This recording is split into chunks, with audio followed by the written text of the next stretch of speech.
Hello student, welcome to my YouTube channel. तो आज हम स्टार्ट करेंगे क्लास 12 का लेक्चर सेकंड। क्लास 12 के लेक्चर फर्स्ट में हमने ये देखा था कि उसमें रिफ्लेक्सिव रिलेशन क्या होते हैं, टाइप ऑफ रिलेशन हम लोग देखे थे। तो टाइप ऑफ रिलेशन में हमने ये देखा था कि इम्पटी रिलेशन क्या होते हैं, रिफ्लेक्सिव रिलेशन क्या होते हैं, सिमेट्रिक और ट्रांजिटिव। और इन जो तीनों रिलेशन को जो फॉलो करता है उसे हम लोग इक्विवेलेंस रिलेशन बोलते हैं। ये तीनों रिलेशन हम लोग लेक्चर फर्स्ट में देखे थे और उनपे कुछ एग्जाम्पल देखे थे। ठीक है, तो वही हम कुछ क्वेश्चन करेंगे कि हम लोग रिफ्लेक्सिव, सिमेट्रिक और ट्रांजिटिव रिलेशन पे कुछ क्वेश्चन करेंगे कि जब हमें कोई सेट दिया हो या फिर कोई रिलेशन दिया हो तो हम कैसे पता लगाएंगे कि ये रिलेशन रिफ्लेक्सिव है, सिमेट्रिक है या ट्रांजिटिव है या फिर इक्विवेलेंस है। ठीक है, तो इसमें हम कुछ क्वेश्चन देखेंगे। जैसे हमारा फर्स्ट क्वेश्चन है कि कोई सेट ए है। क्वेश्चन हमारा फर्स्ट है कि कोई सेट ए हमें दिया है, ए हमें दिया है 1 2 3 4। ये हमें कोई सेट दिया है और उसमें रिलेशन दिया है। रिलेशन हमें दिया है, रिलेशन हमारे पास है 1, 2 1, 3 2, 1 2, 1 1, 2 1, 3 2, 1 और 2, 4। ये हमारे पास रिलेशन है 1, 2 1, 3 2, 1 2, 4। ठीक है, तो यहाँ पे हम ये देखेंगे कि ये जो रिलेशन है वो कौन सा रिलेशन है, रिफ्लेक्सिव रिलेशन है, सिमेट्रिक है या ट्रांजिटिव है। ठीक है, तो रिफ्लेक्सिव रिलेशन के लिए हम यहाँ पे देखेंगे। रिफ्लेक्सिव रिलेशन में मैंने आप लोगों को ये बताया था कि जो सेट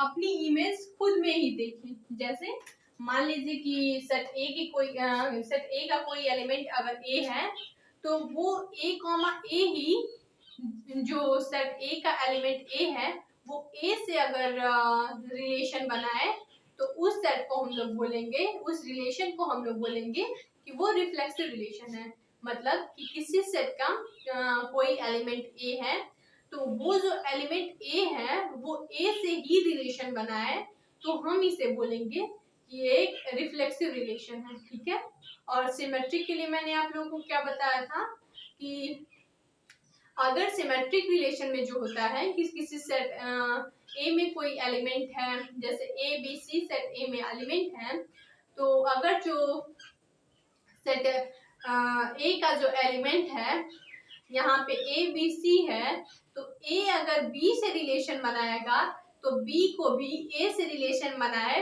तो इस रिलेशन को हम लोग बोलेंगे कि ये एक सिमेट्रिक रिलेशन है।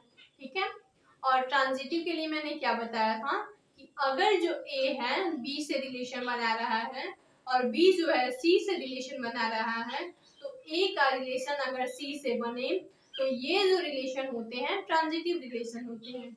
ठीक है, तो इसी आधार पे हम लोग यहाँ पे देखेंगे कि ये रिलेशन जो है वो कौन रिलेशन है, रिफ्लेक्सिव है, सिमेट्रिक है या ट्रांजिटिव है। ठीक है, तो हम यहाँ पे देखेंगे कि इस रिलेशन में दिया है 1, 2 1, 3 2, 1 2, 4।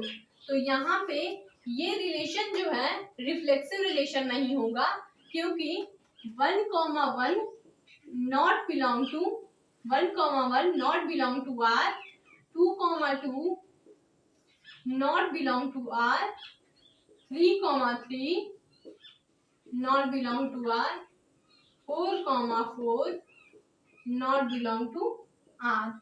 अगर 1, 1 2, 1 2, 2 3, 3 4, 4 अगर इस रिलेशन में रहते तो हम कह सकते थे कि ये रिलेशन जो है रिफ्लेक्सिव रिलेशन है। लेकिन ऐसा कोई भी एलिमेंट इस रिलेशन में नहीं है तो इसलिए हम कहेंगे कि ये रिलेशन जो है रिफ्लेक्सिव रिलेशन नहीं है। ठीक है, तो ये रिफ्लेक्सिव रिलेशन नहीं है। अब हम सिमेट्रिक के लिए देखेंगे, ठीक है। तो सिमेट्रिक के लिए मैंने आप लोगों को बताया था कि अगर ए जो है बी से रिलेशन बनाए और बी जो है ए से रिलेशन बनाए तो वो रिलेशन जो होते हैं वो सिमेट्रिक रिलेशन होते हैं। तो यहाँ पे हम देखेंगे कि 1,2 और 2,1, यहाँ पे सिमेट्रिक के लिए हम लोग देखेंगे, सिमेट्रिक के लिए हम लोग देखेंगे कि जो 1,1 है, 1,2 जो है बिलोंग टू आर और 2,1 बिलोंग टू आर, इसलिए हम बोल सकते हैं कि ये रिलेशन जो है वो सिमेट्रिक रिलेशन है। मैंने आप लोगों को बताया था कि अगर 1 जो है 2 से बिलोंग कर रहा है, 2 से रिलेशन बना रहा है और 2 जो है 1 से रिलेशन बना रहा है, तो इस रिलेशन को हम लोग बोलते हैं कि एक सिमेट्रिक रिलेशन है, ठीक है। तो यहाँ पे हमने देखा कि इस रिलेशन में दिया था हमें 1,2 2,1, तो इसलिए ये जो रिलेशन है ये एक सिमेट्रिक रिलेशन है, ठीक है। अब हम देखेंगे कि क्या ये रिलेशन ट्रांजिटिव भी है।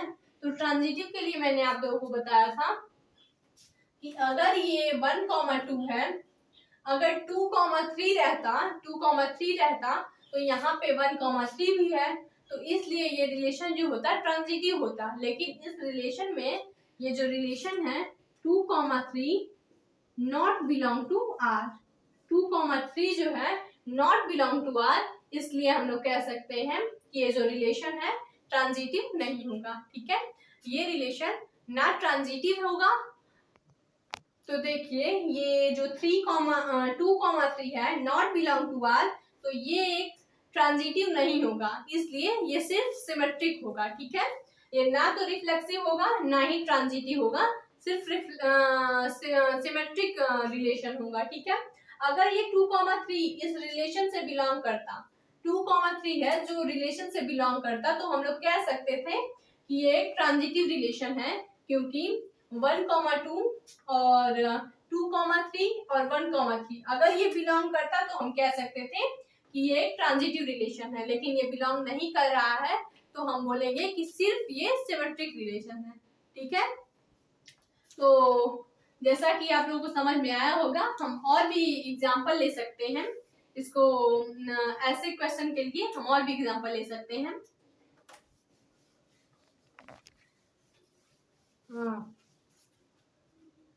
तो देखेंगे हम लोग और भी क्वेश्चन देखेंगे। तो मान लीजिए कि कोई क्वेश्चन है, सेकंड क्वेश्चन हम लोग देखेंगे कि कोई सेट ए है, इसमें दिया है 1 2 3 4 5 6, ठीक है। कोई सेट ए है, उसमें दिया गया है 1 2 3 4 5 6। यहाँ पे रिलेशन हमें दिया है, रिलेशन इस प्रकार दिया है x, y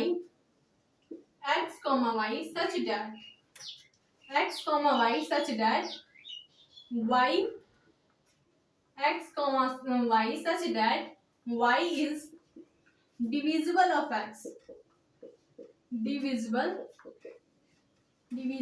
of x, x का डिविजिबल हो, ठीक है।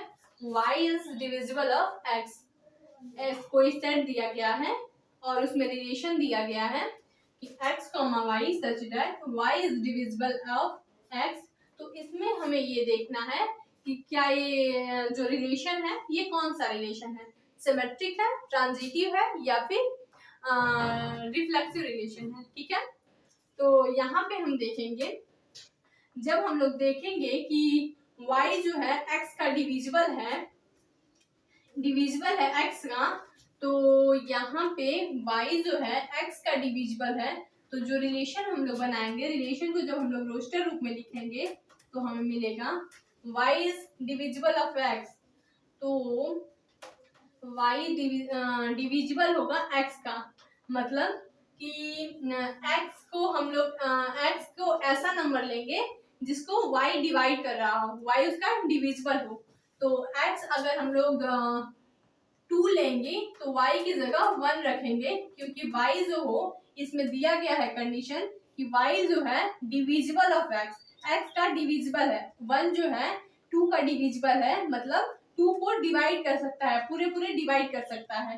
ठीक है, यहाँ पे सेकंड लेंगे 4,2, थर्ड लेंगे 6,2 और फोर्थ लेंगे 6,3 और हम लोग ले सकते हैं 1,1, 2,2, 3,3, 4,4, 5,5, 6,6, क्योंकि ये जो है यहाँ पे बोला गया है कि y is divisible of x, y जो हो x का डिविजिबल हो, तो 1 जो है अगर 1 को हम लोग x माने, इस वाले 1 को, और इसको हम लोग y माने, तो 1 खुद का भी तो डिविजिबल है। तो यहाँ पे हम लोग इस तरह लिख सकते हैं 1,1, 2,2, 3,3, 4,4, 5,5, 6,6। तो इस रिलेशन में अब हम लोग देखेंगे कि ये कौन सा रिलेशन है, सिमेट्रिक है, रिफ्लेक्सिव है या ट्रांजिटिव है। ठीक है, तो यहाँ पे हमें देखने को मिलेगा, यहाँ पे दिया है 2,1, 4,2, 6,2, 6,3, 1,1, 2,2।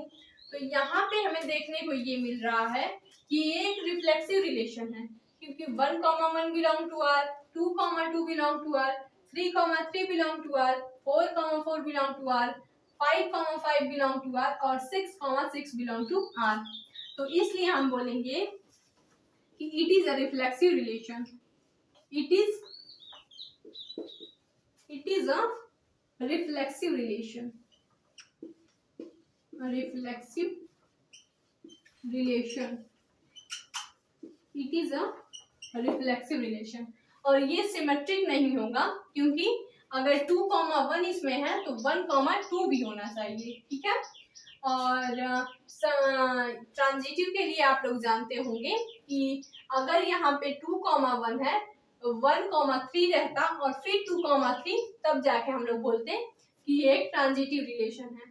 ठीक है, तो इसलिए ना ये सिमेट्रिक है ना ट्रांजिटिव है, ये एक रिफ्लेक्सिव रिलेशन है। आप लोग देख सकते हैं ये सिर्फ रिफ्लेक्सिव रिलेशन है। ठीक है, तो अब हम लोग एक और क्वेश्चन देखेंगे जिसमें ये हो कि वो एक इक्विवेलेंस रिलेशन हो, रिफ्लेक्सिव भी हो, सिमेट्रिक भी हो और ट्रांजिटिव भी हो। ठीक है, तो इसे आप लोग नोट कर सकते हैं।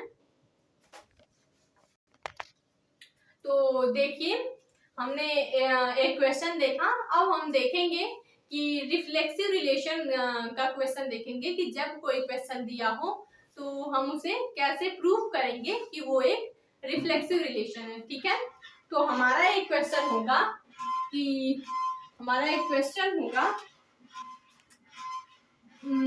क्वेश्चन हमारा है, हम नेक्स्ट क्वेश्चन आप लोग के लिए लेंगे, नेक्स्ट थर्ड क्वेश्चन लेंगे। क्वेश्चन हमारा थर्ड होगा कि let L is the set of whole straight line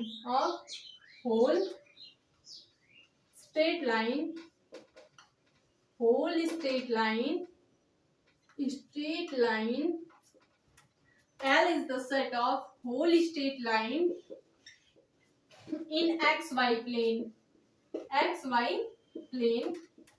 whole straight line in xy plane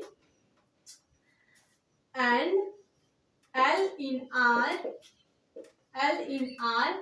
R दिया है हमारा यहाँ पे हम लिख सकते हैं कि L in R इक्वल दिया है कि L1, L2 such that L1 is parallel to L2, ठीक है, तो ये हमें शो करना है, प्रूफ करना है, proof that R is the equivalence relation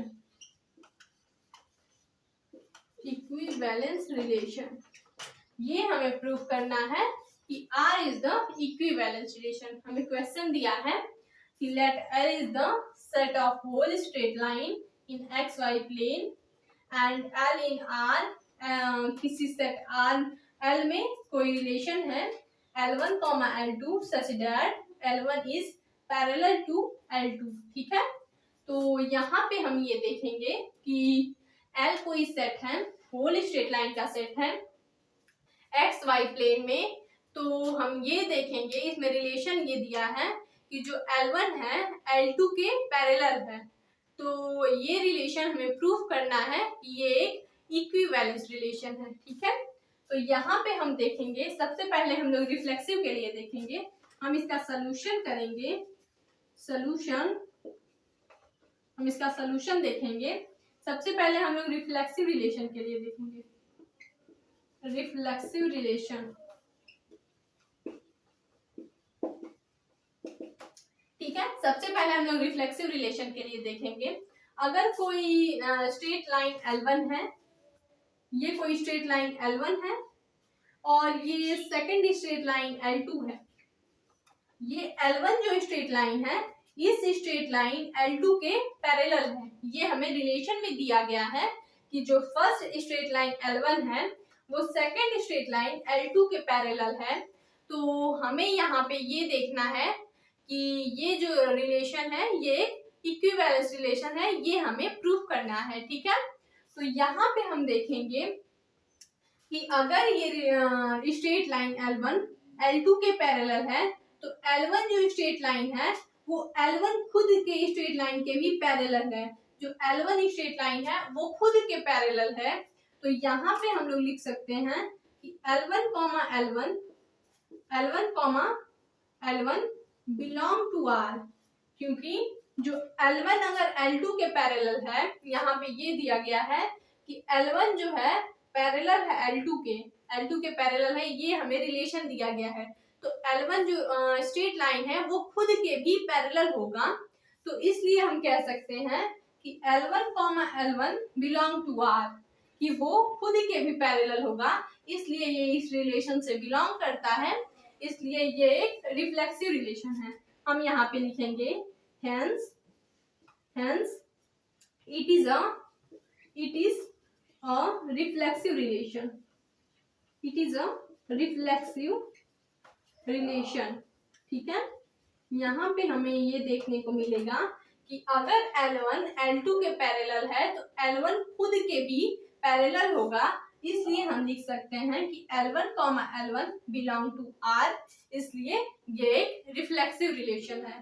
ठीक है, आप रिफ्लेक्सिव रिलेशन को नोट कर लीजिए। तो मैं सिमेट्रिक रिलेशन आप लोगों को बताती हूँ कि कैसे हम लोग प्रूफ करेंगे कि एक सिमेट्रिक रिलेशन है। ठीक है, तो हम इसे मिटा के सिमेट्रिक रिलेशन देखते हैं। हम लोग देखेंगे कि कैसे ये रिलेशन सिमेट्रिक है।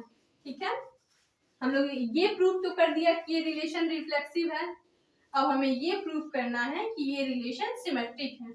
उसके बाद ट्रांजिटिव, तो फिर ये जो तीनों रिलेशन जब प्रूफ हो जाएंगे तो वो रिलेशन इक्विवेलेंस रिलेशन होते हैं। तो अब हम देखेंगे सिमेट्रिक रिलेशन। सिमेट्रिक के लिए हम देखेंगे कि कैसे ये सिमेट्रिक है। ठीक है, तो यहाँ पे रिलेशन में हमें ये दिया गया है कि जो L1 लाइन है वो L2 के पैरेलल है। L1 जो है L2 के पैरेलल है, तो L2 भी तो L1 के पैरेलल है। L1 लाइन अगर L2 के पैरेलल है तो L2 लाइन भी L1 के पैरेलल है। तो यहाँ पे हमें देखने को ये मिलेगा कि L1 L2 belong to R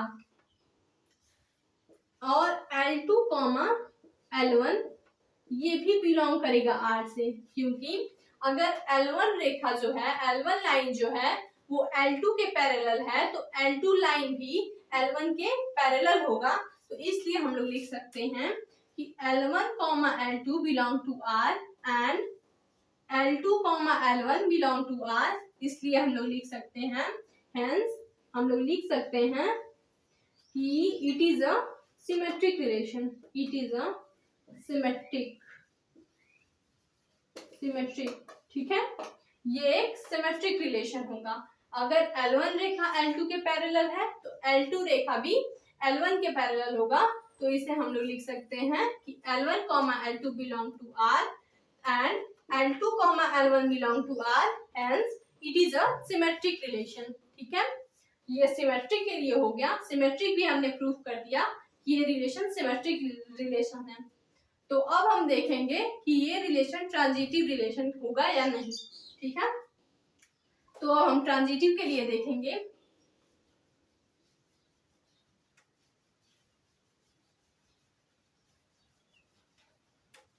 अब हम लोग ट्रांजिटिव के लिए देखेंगे। यहां पे हम लोग देखेंगे ट्रांजिटिव के लिए, ट्रांजिटिव के लिए, ठीक है। तो ट्रांजिटिव रिलेशन बता दिया, मैंने आप लोगों को ये बताया था कि L1 रेखा जो है L2 के पैरेलल है। तो L2 रेखा अगर L3 के पैरेलल है और तो L1 रेखा L3 के भी पैरेलल है, तो इसलिए हम इस रिलेशन को बोलेंगे कि ये रिलेशन जो है ट्रांजिटिव रिलेशन है। तो यहाँ पे देखेंगे L1 रेखा जो है L2 के पैरेलल है। L1 जो लाइन है, ये जो स्ट्रेट लाइन है वो L2 के पैरेलल है और कोई अनदर स्ट्रेट लाइन L3 है, कोई अनदर स्ट्रेट लाइन L3 है, क्योंकि ये जो L है ये होल स्ट्रेट लाइन का सेट है। तो इसमें कोई अनदर स्ट्रेट लाइन L3 है। तो L2 जो स्ट्रेट लाइन है वो L3 के भी पैरेलल है। L1 जो है L2 के पैरेलल है, L2 जो है L3 के पैरेलल है। तो L1 जो होगा L3 के भी पैरेलल होगा, क्योंकि जो पैरेलल स्ट्रेट लाइन होती हैं वो एक दूसरे को कभी भी कट नहीं करती, ठीक है। तो यहाँ पे हम देखेंगे कि L1 जो स्ट्रेट लाइन है L2 के पैरेलल है, L2 स्ट्रेट लाइन L3 के पैरेलल है। तो L1 स्ट्रेट लाइन L3 के भी पैरेलल होगा। तो यहाँ पे हम लोग लिखेंगे L1, L2 belong to R, L2, L3 belong to R and L1, L3 belong to R। तो हम यहाँ पे कह सकते हैं कि ये एक ट्रांजिटिव रिलेशन है। ट्रांजिटिव के टाइम मैंने आप लोगों को बताया था कि L1, L2 belong to R, L2, L3 belong to R, then L1, L3 belong to R। तो हम कह सकते हैं कि ये रिलेशन जो है ट्रांजिटिव रिलेशन है। तो अब हम ये देखेंगे, यहाँ पे हम लोग लिखेंगे कि it is transitive relation, it is transitive, it is transitive, ठीक है। तो यहाँ पे हम लिखेंगे लास्ट में कि इट इज ट्रांजिटिव। तो यहाँ पे जब हम लोग लास्ट में देखेंगे कि जब ये रिलेशन रिफ्लेक्सिव भी है, सिमेट्रिक भी है और ट्रांजिटिव भी है। यहाँ पे हमें ये देखने को मिला कि ये रिलेशन जो है तीनों रिलेशन को फॉलो करता है। तो इसलिए हम इसे बोल सकते हैं कि it is a transitive relation. Last में हम लोग ये एक लाइन लिखेंगे कि it is a transitive relation और sorry it is a equivalence relation, ठीक है। लास्ट में हम ये लिखेंगे कि it is a equivalence relation, फिर प्रूव्ड, ठीक है। तो ये हमारे लेक्चर का लास्ट क्वेश्चन था। अब हम नेक्स्ट लेक्चर में देखेंगे कि टाइप ऑफ फंक्शन क्या होते हैं। टाइप ऑफ रिलेशन मैंने आप लोगों को बता दिया, उस पर कुछ क्वेश्चन करवाएं। ऐसे अगर इससे रिलेटेड कोई क्वेश्चन आए तो आप लोग ऐसे ही इसे सबसे पहले इसे रिफ्लेक्सिव दिखाएंगे, फिर सिमेट्रिक, फिर ट्रांजिटिव। अगर ये रिफ्लेक्सिव, सिमेट्रिक और ट्रांजिटिव दोनों तीनों रिलेशन को फॉलो करें तो ये हमारे इक्विवेलेंस रिलेशन होंगे, ठीक है। और अगर इस टाइप के आप लोगों को क्वेश्चन मिले एग्जाम में भी तो आप लोग कैसे भी करके आप लोगों को प्रूव कर देना है। आप लोग देखेंगे, देख के आप लोग प्रूव कर सकते हैं। ऐसे क्वेश्चन बोर्ड एग्जाम में आते हैं, ठीक है। ऐसे क्वेश्चन आने की संभावना रहते हैं। अब हमारा जो नेक्स्ट टॉपिक होगा वो होगा टाइप ऑफ फंक्शन। इसे हम लोग नेक्स्ट लेक्चर में देखेंगे, ठीक है। इस लेक्चर में आप लोगों को कोई भी डाउट हो तो आप लोग कमेंट करें, जिससे मैं आप लोगों के डाउट को क्लियर कर सकूं, ओके।